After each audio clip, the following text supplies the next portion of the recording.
Hello, class. Today I'm going to start a series of classes leading up to the 2020 election. I want to revisit our past president. I will give you basic facts, but also throw in some lesser-known information about these men. So follow along as we go back to our country's early years. Today, in class, we will cover Presidents Washington, Adams, Jefferson, Madison, and Monroe. These 5 men were the founding fathers of our country. That is why I have grouped them together. Washington became the country's first president in 1789. In fact, he had to be asked to return to New York, our first capital, and lead. Washington had decided to retire after the Revolutionary War. Washington quietly opposed slavery and owned slaves himself. At one time, he owned 300 slaves. He began to feel burdened by his decision to keep slaves during the 1780s and 1790s, and supported a gradual abolition of slavery in the United States. However, he valued the continued unity of the country and felt slavery could split the new nation apart. With his will, he made the most public anti-slavery statement of his life by setting his remaining slaves free upon the death of his wife, Martha. There is some debate as to how many of his slaves actually went free after the reading of his will, but the intention was there. Washington's father died when he was only 11 years old, and because of this, our first president had only a grade school formal education. The story about Washington coming clean after chopping down his father's cherry tree, well, that was false. This was a story made up by Washington's first biographer. In fact, in the original story, Washington did not cut down the tree, but merely damaged it. Washington and his wife had no children of their own. They did raise Martha's 2 surviving children from her first marriage together. Martha was only 26 when her husband died and left her a wealthy widow. Washington was not from a wealthy family, but was well known already through his military exploits with the British Redcoats. By all accounts, this seemed to have been a loving relationship. No, Washington did not have wooden teeth. However, by 1789, he had only one remaining tooth of his own in his mouth, and started to wear full dentures made from ivory and human teeth. Washington nominated the first Chief Justice of the Supreme Court, John Jay, and signed a bill establishing the first national bank and set up his own cabinet.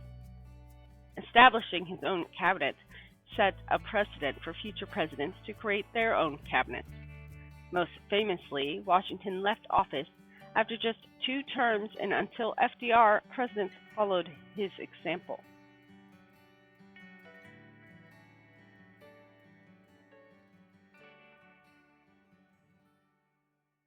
Now, on to our second president, John Adams, who came in second behind George Washington and thus was his vice president. Elections were different back then. However, he won the right to be president in his own name in 1797. He was a lawyer who defended British soldiers after the Boston Massacre. John Adams was the first president to live in the White House. He was the only president we are talking about today that was not from Virginia.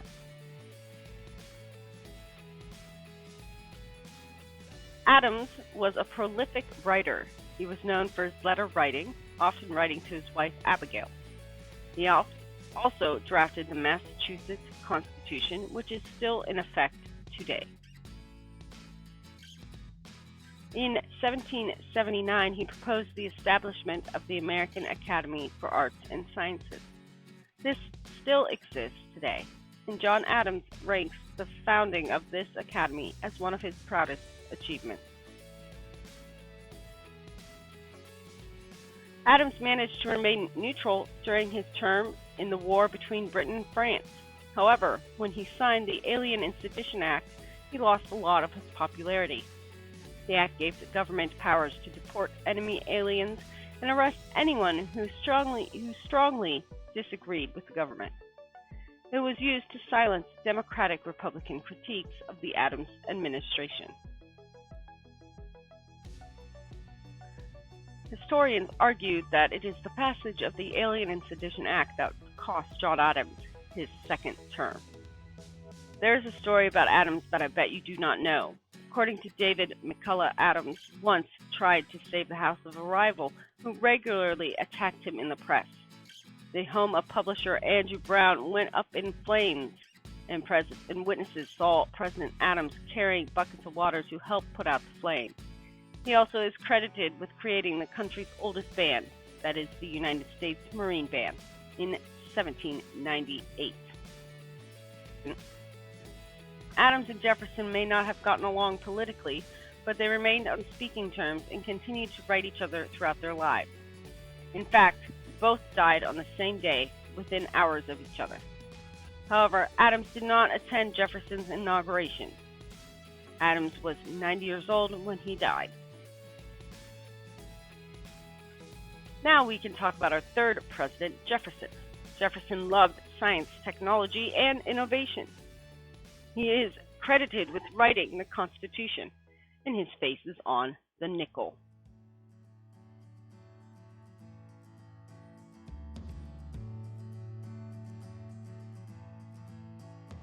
Jefferson more than doubled the size of our country by purchasing the Louisiana Territory from France, an action that even he was not sure was within his power to do at the time. However, he also sent Lewis and Clark out to explore the new territory. That is a story I plan on doing in the future. Jefferson loved architecture and spent what time he could at his home, Monticello.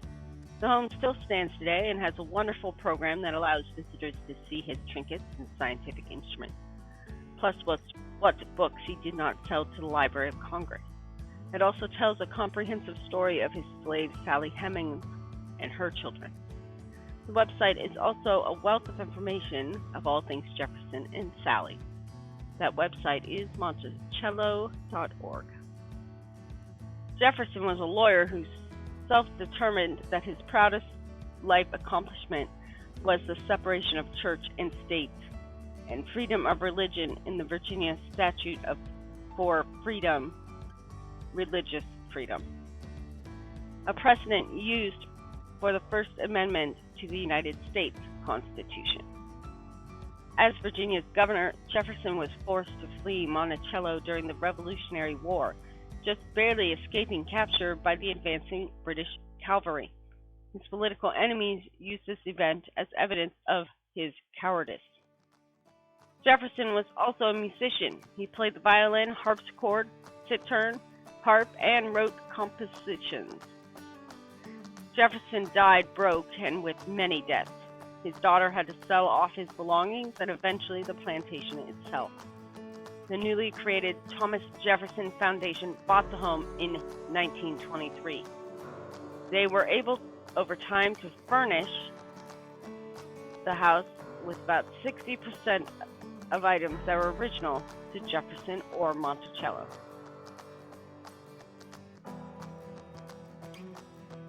James Madison was our fourth president. He's known as the father of the Constitution for his work on our Constitution. He also wrote the Federalist Papers and founded the Democratic Republican Party. He also helped frame the Bill of Rights while in Congress. Madison made a study of other countries' government while trying to help the United States government. His Virginia plan detailed 3 branches of government: the legislature, executive, and judicial branches. Most of Madison's 2 terms dealt with the War of 1812. America was not ready for war and did not have a proper army or navy. However, British ships were taking American sailors off their ships forcibly and enlisting them in the British Navy. Most people do not know that New England even threatened secession from the Union due to the lack of trade between the U.S. and Europe during the time. The Embargo Act of 1807 was also categorized as a failure of Madison. Finally, in 1814, the Treaty of Ghent was signed between the United States and Britain. However, future President Andrew Jackson did not get the news, and the most memorable U.S. victory happened 2 months after the treaty in New Orleans. Ending the war did put Madison back into popular opinion and brought the country together as a whole. Madison continued to participate in civil debate, speaking out against the disruptive state rights influences that by the 1830s started to threaten the nation he so cherished. Our fifth president, James Monroe, is the last of the founding father presidents. Monroe left office in 1825. His presidency coincided with the era of good feelings. After the War of 1812, the country was ready for peace and prosperity. Monroe is probably best known for the Monroe Doctrine, which was written by his Secretary of State, John Quincy Adams. However, the Monroe Doctrine stated that no European country could continue to colonize the Western Hemisphere. It prevented foreign influences in the West. This was an extremely popular move at the time. Do you remember the famous painting of George Washington crossing the Potomac? Well, the soldier holding the flag is supposed to be James Monroe. James Monroe was a slave owner who supported slave repatriation to Africa. That is why the country Liberia's capital is Monrovia, named after him, as it was meant to be a settlement for freed slaves. James Monroe was the third president to die on July 4th, joining Jefferson and Adams. Those are our first 5 presidents. I hope you enjoyed this video. I appreciate you sticking with me to the end. Thank you. Please click like and subscribe, and keep on learning.